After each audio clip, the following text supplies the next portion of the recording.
வணக்கம். இன்று நமது சேனலில் ஒரு புதிய வகையான ஒரு காலை உணவு தயாரித்துள்ளேன்.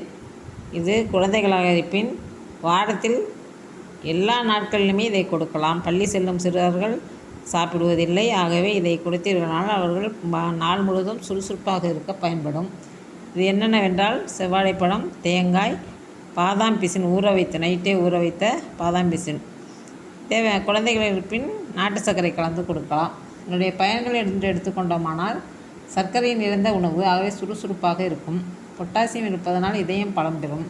HDL அதிகரிக்கும். நார் சத்து உள்ளது. ஆகவே இது மலக்குடல் சுத்தமாகி மலக்குடல் சீரடைந்து அதனுடைய பயன்பாடு அதிகரிக்கும். இரும்பு சத்து உள்ளது. அதனால் HB அதிகரித்து இரத்த சோகை தடுக்கும். தேங்காய் சேர்த்திருப்பதால் இது வயிற்றுப்பூச்சி நீக்க மருந்தாகவும் பயன்படும். இதனுடைய சத்துக்கள் என்று எடுத்துக்கொண்டோமானால் நார் சத்து, பொட்டாசியம், கொழுப்பு, இரும்பு சத்து, வைட்டமின், மக்னீசியம் முதலியவை.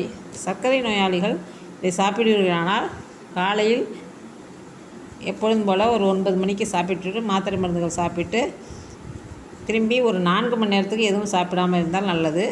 தேவைப்பட்டால் சாப்பிடுங்கள், இல்லையானால் விட்டுவிடுங்கள். பயன்படுத்தி பயனடைவீர். நன்றி.